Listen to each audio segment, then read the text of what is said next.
राही दरस जन धर अभिलाषी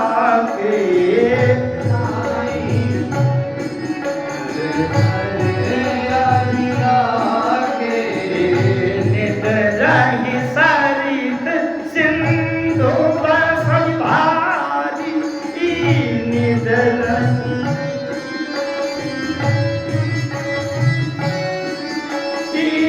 रूप बिंदु जल होई सुखारी रूप बिंदु जल होई सुखारी तिनके हृदय सदन सुखदायक तिनके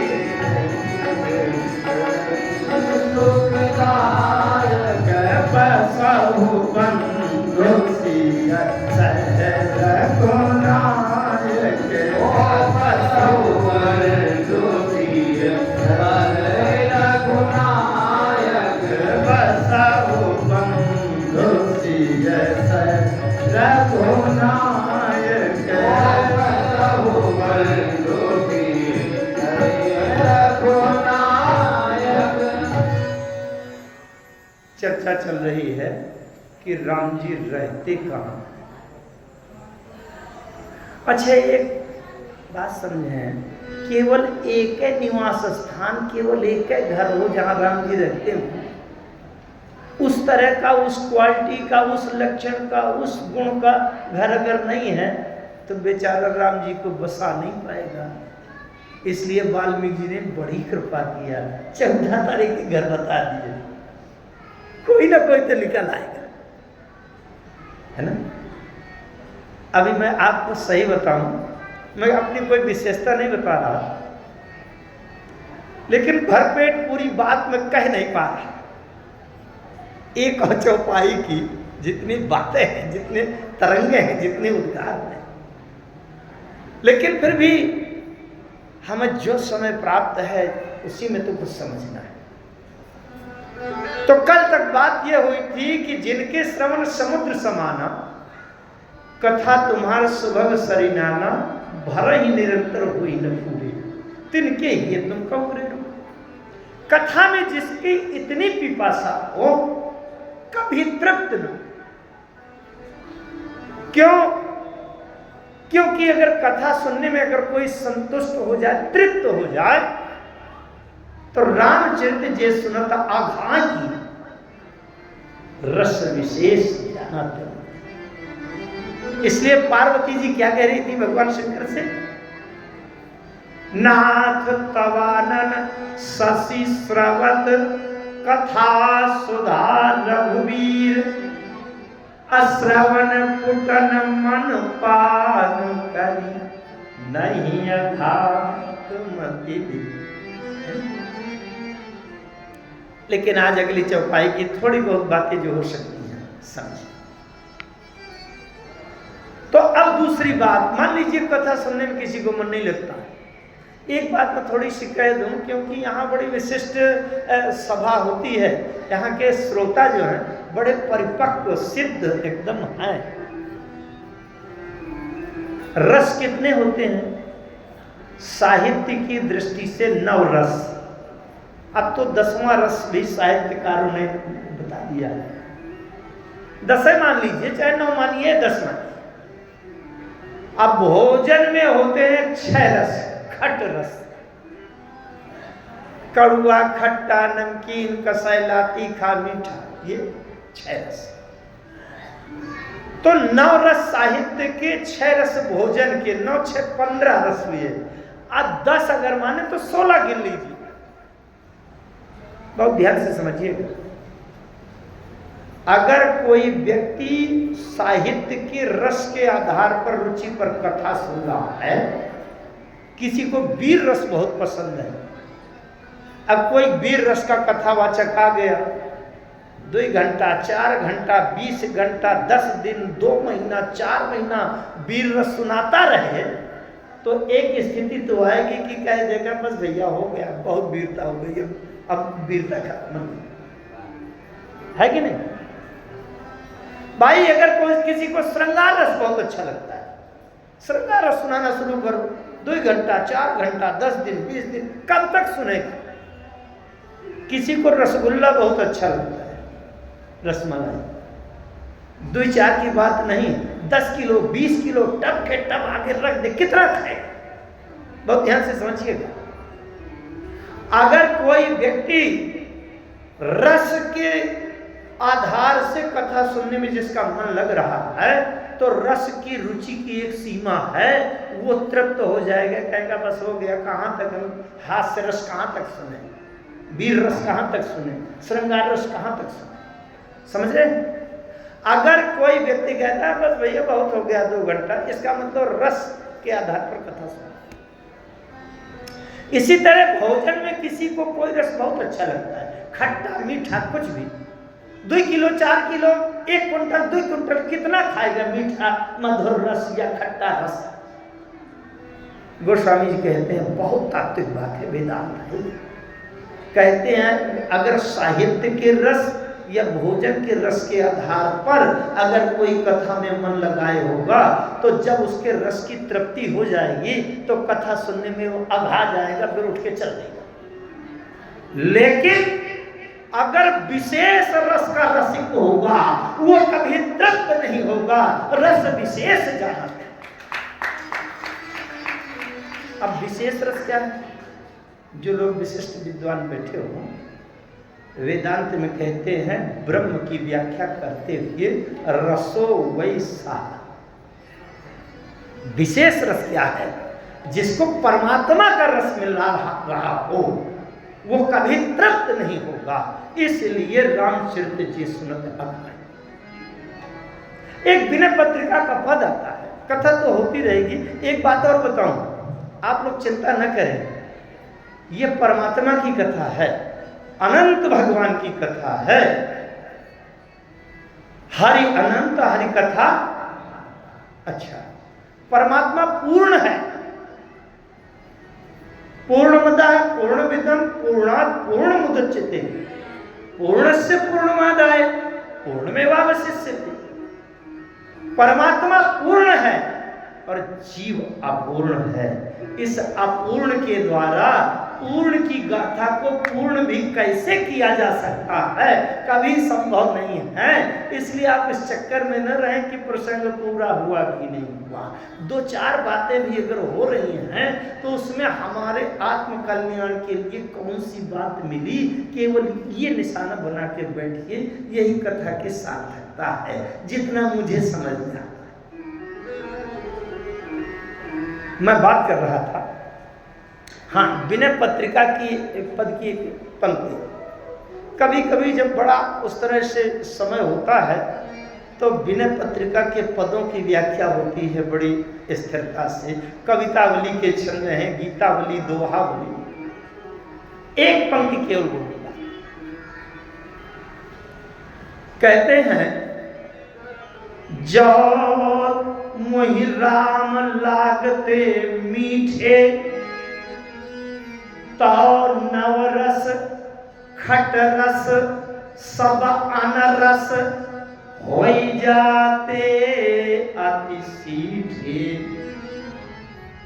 सीठे माने फीके पड़ जाते, सीठे माने फीके। बहुत ध्यान से समझिएगा क्या है ये। अगर मुझे राम मीठे लगते होते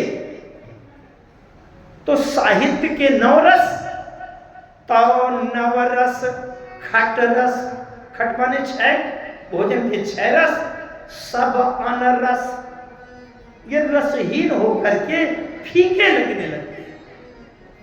बहुत ध्यान से समझिएगा।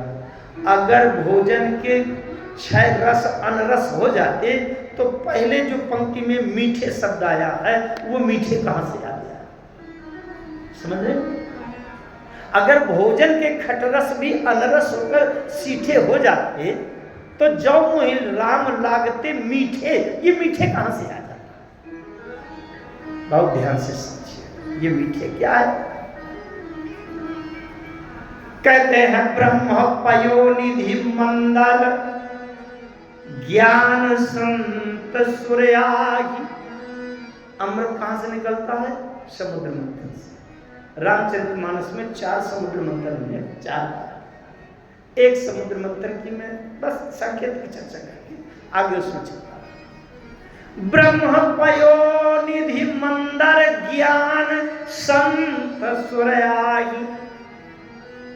ब्रह्म माने यहां अर्थ है वेद। ब्रह्म के 3 अर्थ होते हैं। ब्रह्म माने ब्रह्मा, और ब्रह्म माने पर ब्रह्म, और ब्रह्म माने वेद। ब्रह्मांभोधि समुद्भवम कलिमल प्रध्वंसनम चाव्ययम। यहां भी ब्रह्मांभोधि, ब्रह्म माने वेद। ये जो दोहा में पढ़ रहा हूं, यहां भी ब्रह्म माने वेद। ब्रह्म पयोनिधि मंदर ज्ञान संत सूर्याय। अमृत प्राप्त करने के लिए समुद्र मंथन हुआ। समुद्र मंथन में देवताओं ने समुद्र मंथन किया। मंदराचल की मथानी बनाई और समुद्र का मंथन कर दिया, तो उसमें अमृत निकला। यद्यप 14 रत्न निकले, लेकिन अमृत का लक्ष्य था, अमृत भी निकला। तो कहते हैं समुद्र मंथन हुआ अमृत पाने के लिए। क्या? ब्रह्म पयोनिधि, ये वेद ही समुद्र है, वेद ही समुद्र है। ब्रह्म पयोनिधि मंदर ज्ञान, ज्ञान ही मथानी है। मुदिता मथ है, विचार मथन। ज्ञान माने बुद्धि के द्वारा मंथन किया। किसने? देवता कौन है? ज्ञान संत सूर्याई। बड़े बड़े ऋषि मुनि संत पूज्यपाद गोस्वामी जी महाराज वो देवता हैं जिन्होंने वेद के समुद्र का मंथन करके अपनी बुद्धि से और ये अमृत निकाल कर रख दिया है। ऐसे संत ही वो देवता हैं जिन्होंने समुद्र का मंथन। ब्रह्म पयोनिधि मंदर ज्ञान संत सूर्याई। कथा सुधा मथिकाढ़ई। कथा रूपी अमृत निकाल के रख दिया। कहाँ वेद के चक्कर में डुबकी लगा जाओगे, निकल नहीं पाओगे। लेकिन मिठास क्या है? कथा सुधा मथिकाढ़ई भगति मधुरता जाई। जहां भोजन वाला मधुर रस भी न पहुंच पावे, वहां भक्ति मधुरता जाही। भक्ति की मिठास से ही वो मीठापन देती है। यह हमारे धर्मशास्त्रों का अध्यात्म। तो जो मुझे राम लागते मीठे। चलिए, समय ज्यादा चला गया। मैं आज जो चौपाइयां पढ़ी हैं, यद्यपि उनको भी पूरा कह नहीं पाऊंगा, लेकिन थोड़ी सी बात। कल तक मैंने बात की सुनने की। सबसे पहले सुनने की बात होती है। अशोक वाटिका में सीता जी बैठी हैं, हनुमान जी वृक्ष में बैठे हैं, लेकिन सबसे पहले क्या हुआ? रामचंद्र गुण वर्णिला असुनत ही सीता कर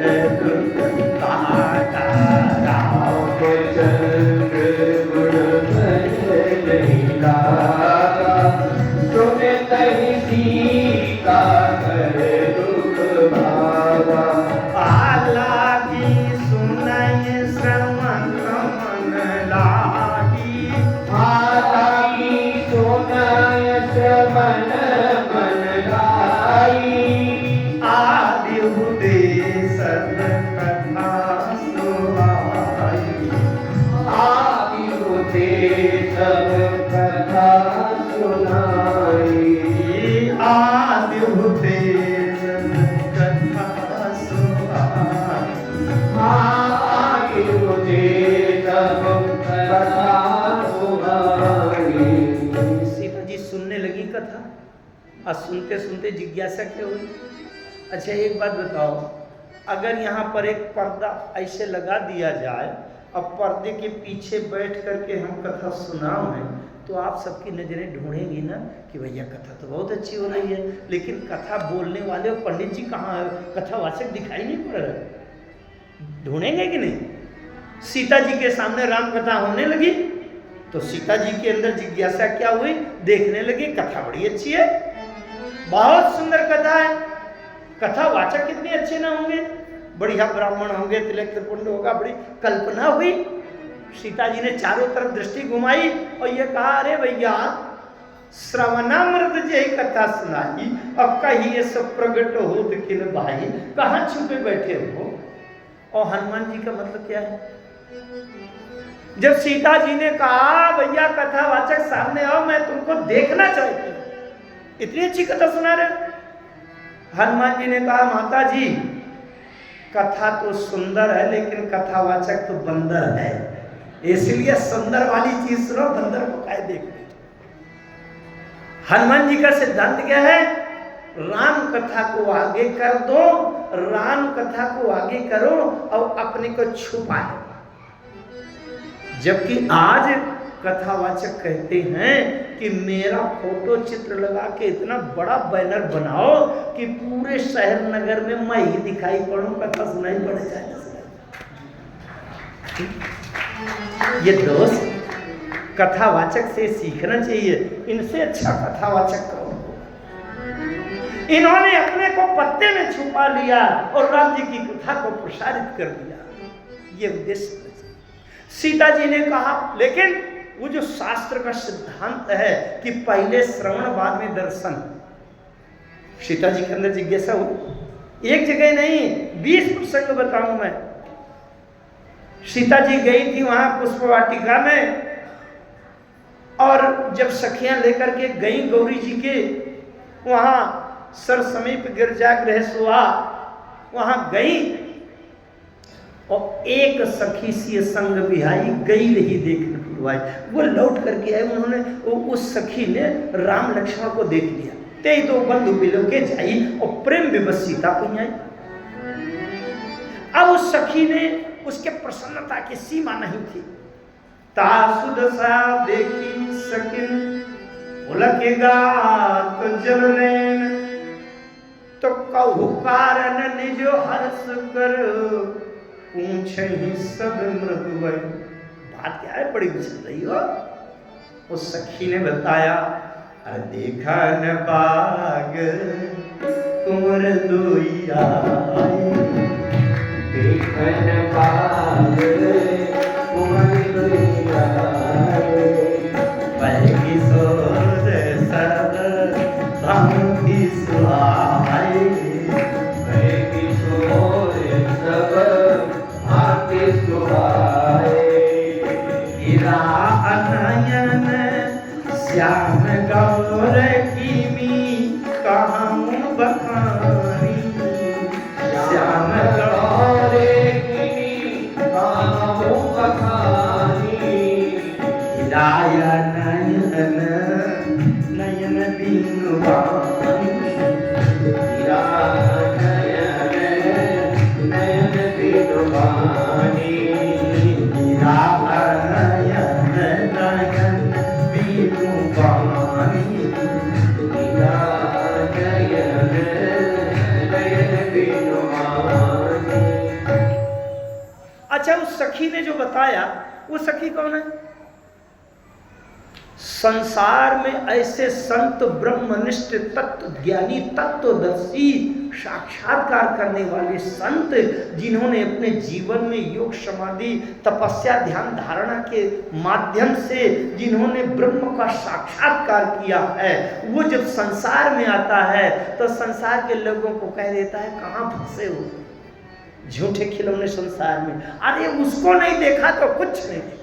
उस सखी ने जानते हो क्या बताया था? किशोरी जी, तुमने अगर उस राजकुमार को नहीं देखा और पूरा संसार देख लिया हो तो तुमने कुछ नहीं देखा। अब अगर उस राजकुमार को देख लिया तो संसार देखने की जरूरत नहीं है, क्योंकि उसमें सब कुछ देख लिया। इसलिए उसको देखो। केवल कानों से सुनाया कि नहीं? सिए ही अति उत्कंठा जन। सीता जी को लगा, अरे तब तो देखना चाहिए। ये सद्गुरु हैं जो ब्रह्मवेत्ता हैं, संसार के झूठे इस आसक्ति से सामान्य हम जैसे जीवों को निकालते हैं। कहाँ फंसे हो, परमात्मा को का अनुभव करने का एक बार प्रयास करो। ये वो सखी है जो सीता जी को ले जाकर दिखाती है। कहने का मतलब साधना का क्रम क्या है? सबसे पहले सुनना और सुनने के बाद देखना। भगवान शंकर ने जब नियम बनाया तो सबसे पहले सुनने को बनाया। जिन हरि कथा सुनी नहीं काना श्रवण तंत्र अहि भवन समाना, उसके बाद देखने का बना दिया कि नयन संत दरस नहीं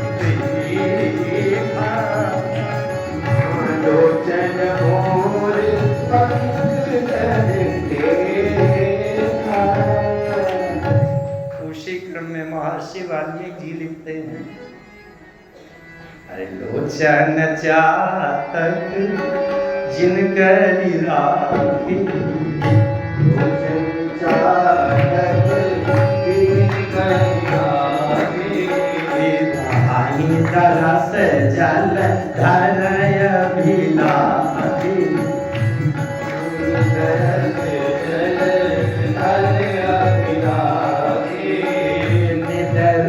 सारी पर सिंधु सारी वारी, सारी पर सिंधु सारी वारी, रूप बिंदु जल हो ही सुखारी, रूप बिंदु जल हो ही सुखारी, तिनके हृदय सदन सुखदायक, हृदय सदन सुखदायक, बसहु बंधु सिय सहर गुनायक, बसहु बंधु सिय सहर गुनायक, बसहु बंधु सिय सहर गुनायक, बसहु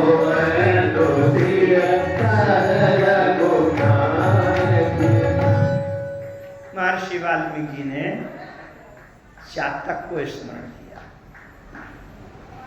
लोचन चातक जिनकरी राखे, जिन्होंने अपने नेत्रों को पपीहा बना दिया। पपीहा एक पक्षी है, सब लोग जानते हैं। भरी बरसात में भी वो बैठकर किसी पेड़ की डाल में प्यासो प्यासो हो प्यासो रटता है। किसी ने कहा, रे भैया इतनी घनघोर बरसात हो रही है, बाढ़ आ रही है, संसार डूब रहा है, अब तुम्हें कितना दिल चाहिए कि प्यास नहीं बुझ सकती? सरित सिंधु सरी, सर माने तालाब, सरित माने नदी और सिंधु माने महासागर। अरे तालाब से 100-200 लीटर पीना हो पी लो, लाखों करोड़ों अरबों लीटर पीना हो नदी से पी लो, और असंख्य लीटर पीना हो तो समुद्र पी जाओ। प्यासो प्यासो क्या चिल्ला रहे? पपीहा कभी नहीं पीता। बहुत ध्यान से समझना, कुछ बातें मैं यहाँ इस तरह से रखना चाहिए, जितनी रख पाऊंगा उतनी। समय सीमित होता है सबके पास। ये क्या है? पपीहा ने कहा, नहीं, मैं अपनी स्थिति से नीचे नहीं उतरूंगा। ध्यान से समझिएगा, पपीहा किसी पेड़ की डाल में बैठा है, अगर उसे तालाब का, नदी का, समुद्र का जल पीना है तो अपने डाल के स्थिति से नीचे उतरना पड़ेगा और चोंच नीचे झुकाना पड़ेगा। ये तालाब, नदी और सिंधु क्या है? सांसारिक भोग पदार्थ हैं, वैभव। इसका मतलब सांसारिक सुख से, वैभव से अपनी इच्छा रूपी प्यास बुझाने के लिए हमें अपनी स्थिति से नीचे पतित होना पड़ेगा और नीचे सिर झुकाना पड़ेगा। पपीहा ने कहा मुझे ये स्वीकार, वो तो ऊपर चोंच उठाए है। मेरे जीवन का उद्देश्य है ऊर्ध्वगामी बनना, ऊपर जाना, और नीचे उतरकर मैं सांसारिक स्वार्थ के लिए अपने नीति, धर्म और नियम में समझौता करके अपनी स्थिति से नीचे नहीं गिर सकता। प्यासों मर जाऊं तो मर जाऊं, अगर मुझे पानी मिलेगा तो मैं अपने से ऊपर देखता हुआ मैं प्यास बुझाना चाहता। किसी ने कहा तालाब में बहुत पानी भरा है, नदी में बहुत पानी भरा बह रहा, समुद्र में भरा है। पपीहा कहता है मुझे बड़े बड़े सरोवर, जलाशय और इनकी जरूरत नहीं, केवल एक बूंद चाहिए, लेकिन ऊपर का चाहिए। क्यों? किसी ने पूछा नीचे का क्यों नहीं? बोले भूमि परत ढाबर पानी, भूमि परत बराबर पानी, जिमे जीवहि माया लपटानी, जिमे जीवहि माया लपटानी, जिमे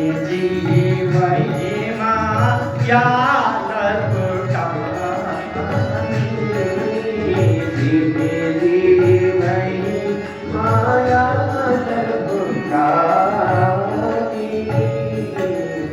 बरसात में जो जल नीचे टपका है उसमें धूल का, मिट्टी का कण तो सम्मिलित हो गया है कि नहीं?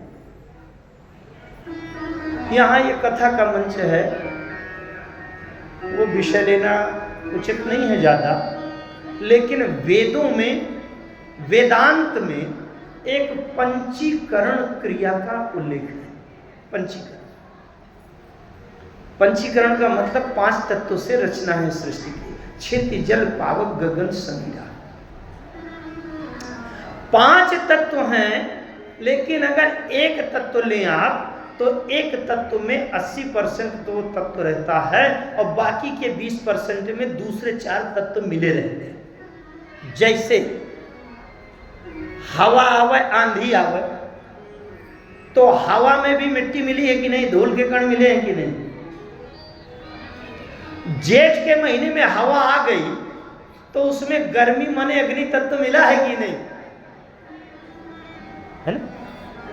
इसी तरह अगर तालाब का जल है तो केवल जल नहीं है, तालाब के नीचे की मिट्टी उसमें मिली है कि नहीं? अंतहु कीच तहां जहां पानी, जल के नीचे कीचड़ मिलेगा है। तो पपीहा का कहना यह है, चातक का कहना यह है कि अगर मैं नीचे उतरकर इस धरती के जलाशय का पानी पीता हूं तो यहां संसार की गंदगी मिली है। भूमि परत भा ढाबर, ढाबर माने मटमैला हो गया। हमारे बड़े ही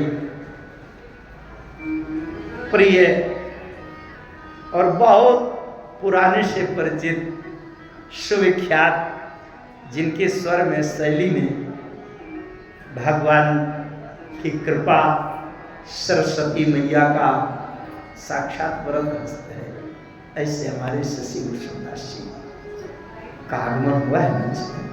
आइए मैं थोड़ी सी बातें करूं, जितना कुछ समय रह गया। अभी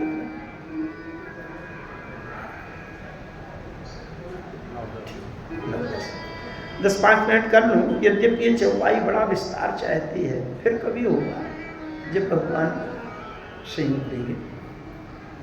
पपीहा नीचे क्यों नहीं उतरता? इसलिए कि भूमि परत भाट ढाबर पानी, अगर हम गंदा पानी पिएंगे तो गंदगी हमारे अंदर आएगी।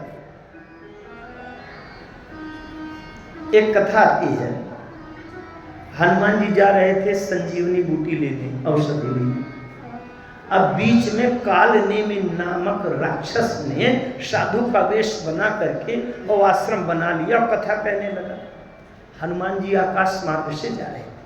उन्होंने सोचा, अरे अगर कहीं से हम जा रहे हैं, कथा हो रही है, अगर हम यहाँ से कार से निकल रहे हैं, कथा हो रही है, तो शास्त्र ये कहता है कि हमको अपनी गाड़ी से उतरना चाहिए, जूता चप्पल उतारना चाहिए, कथा स्थल को प्रणाम करना चाहिए, समय हो तो 5 मिनट बैठना चाहिए और फिर आगे बढ़ना चाहिए। हनुमान जी आकाश मार्ग से जा रहे हैं। हनुमान जी ने कहा, अरे मैं ऊपर से निकल जाऊं, नीचे मेरे प्रभु की कथा हो रही है, ये तो बड़ा अपराध हो जाएगा। इसलिए उन्होंने अपना हवाई जहाज नीचे उतारा और कथा स्थल में पहुंचे, प्रणाम किया। कथा स्थल मैं बात बता रहा हूं बड़ी तात्विक। कथा सुनने लगे, और क्या सुनने लगे वो तो विस्तार बहुत हो जाएगा, वहां मैं नहीं जाऊंगा। लेकिन थोड़ी देर में हनुमान जी ने कहा, महाराज कथावाचक महोदय, मुझे प्यास लगी। अच्छा, बहुत प्यास लगी हो तो जी मन एकाग्र नहीं होता, अंदर से अकुलाहट। तो कहीं पहले जल हो, कोई हैंडपंप लगा हो, सरोवर हो, कुआं हो, जलाशय, पानी पीने की व्यवस्था हो तो बता दीजिए, मैं पानी पी लूंगा, प्यास बुझ जाएगी, फिर आकर के बड़े अच्छे से फिर बैठ के कथा सुन। अरे मांगा जल के ही दीन कमंडल, कहे कभी नहीं आता। मांगा जल के ही दीन कमंडल, कहे कभी नहीं आता। कहे कभी नहीं आता, कहे कभी नहीं आता। कमंडल दे दिया। जानते हो हनुमान जी के ऊपर माया का प्रभाव क्यों है, वो कैसे बच गए? अगर वो काल नेमि के द्वारा दिए गए कमंडल के जल को पी लेते, जहरीला पानी है, विषैला है, विष असर कर जाता कि नहीं? माया का जल है, और माया का जल अगर पी लेते तो हनुमान जी माया फंस गए। उन्होंने क्या ये कमंडल का जल दे रहे हो, प्यास लगी है ज्यादा, ये गले तक जाएगा, सूख जाएगा। कहीं कोई जलाशय हो जहां ज्यादा मुझे प्यास ज्यादा है, ये कहा चुल्लू भर पानी में। तो उन्होंने कहा सरमज्जन कर या तो रहा, तब वो तालाब में गया। मेरे कहने का तात्पर्य है, हर जगह का जल नहीं पीना चाहिए। पपीहा कहता है मैं नीचे का जल पीऊंगा, तो भूमि परदभा ढाबर पानी, यहाँ का गंदा जल है, माया लिपटी हुई है, ये पानी पीने से मैं भी माया से प्रभावित हो जाऊंगा, इसलिए यहाँ का नहीं, सीधे जो आकाश से टपक रहा है वो वाला जल बिल्कुल पीऊंगा, जहाँ कोई माया गंदगी की संभावना। अच्छा, मुझे ज्यादा पानी नहीं चाहिए, चाहिए 1 बूंद, लेकिन बिल्कुल शुद्ध से। जानते हो क्या है? थोड़ा सा संकेत कर दूं, वो विस्तार तो नहीं हो पाएगा। मनु जी महाराज तपस्या कर रहे थे। मनु जी महाराज तपस्या कर रहे थे शत्रुपा जी के साथ। अब वहां तालाब भी आया, नदियां भी आई, समुद्र भी आया, और कहा कि पानी पी लो, कितनी प्यास है, क्या चाहिए? विधि हरिहर तप देखी अपारा, विधि हरिहर तप देखी अपारा, मनु समीप ये बहुपारा, मनु समीप ये बहुपारा।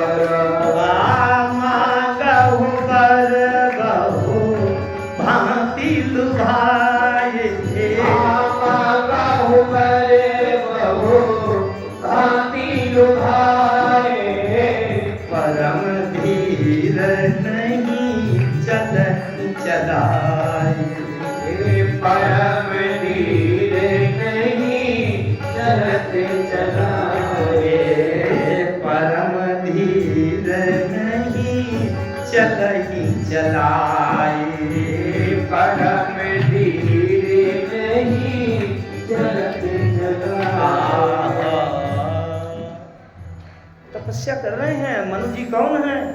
पपीहा हैं। ब्रह्मा जी आए, तालाब की तरह तमाम जल भरा है, तमाम तपस्वियों को देते हैं, मांगो मांगो मांगो, चाहे वो हिरण्यकश्यप मांगे, चाहे कोई मांगे, रावण मांगे, कोई भी मांगे, देते जा रहे हैं। अरे पपीहा कितना पानी पिएगा?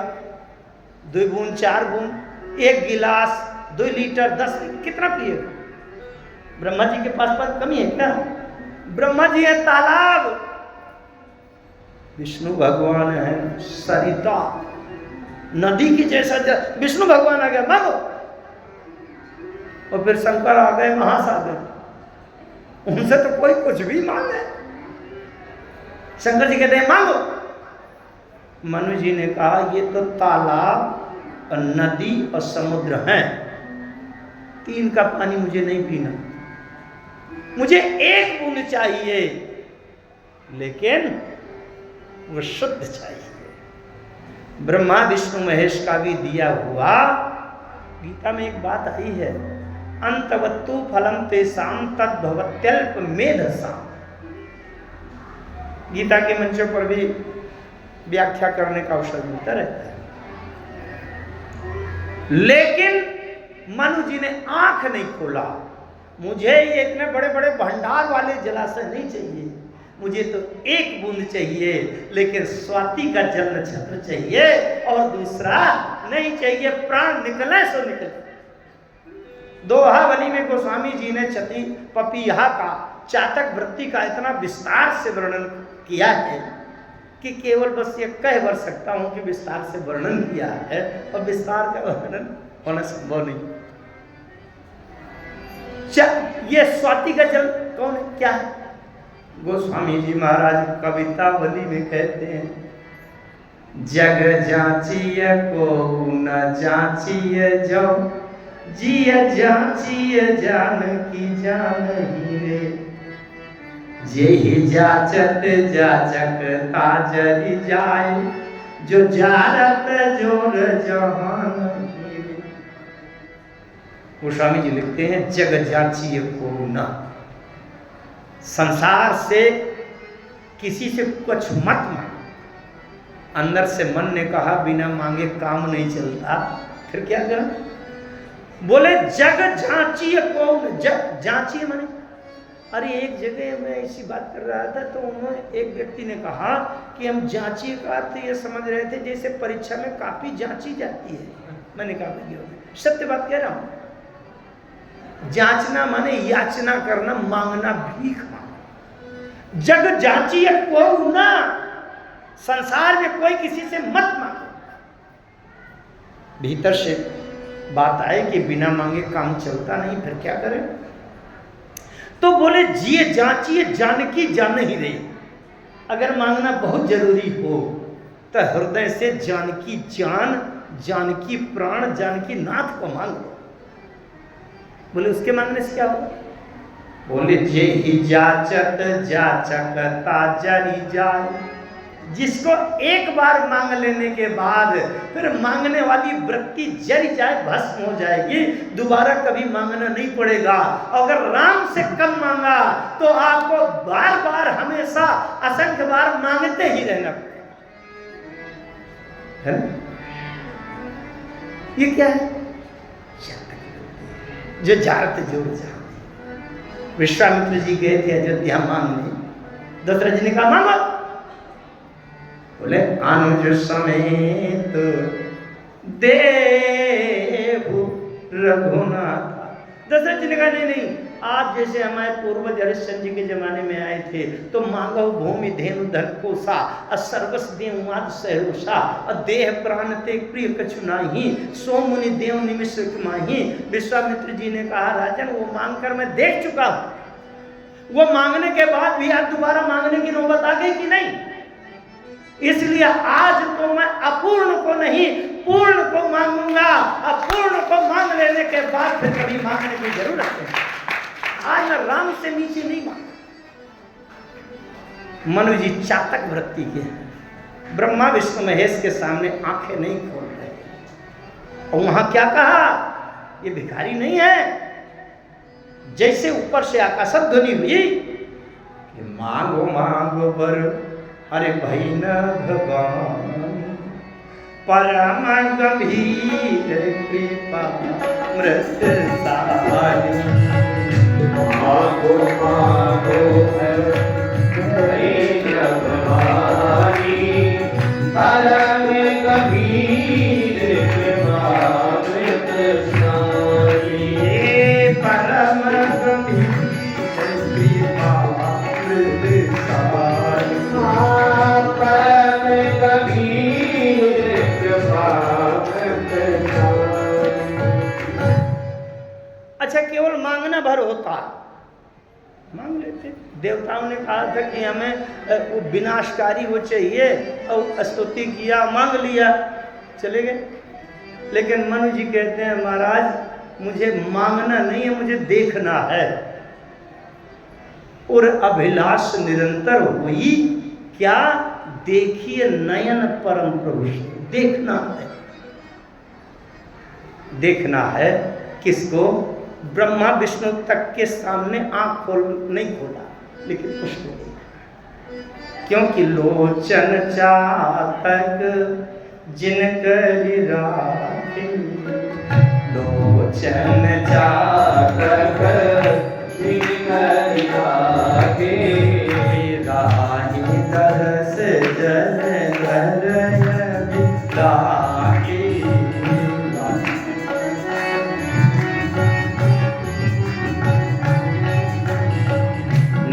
रही सरित सिंधु सर भारी, सरित सिंधु सर भारी। विरूप बिंदु जल ओहि सुखारी, विरूप बिंदु जल ओहि सुखारी। जिनके हृदय सदन दुखदायक, जिनके हृदय सदन सुखदायक। बसहु बंधु सियत रघुनायक, बसहु बंधु सियत रघुनायक। बसहु बंधु सियत रघुनायक।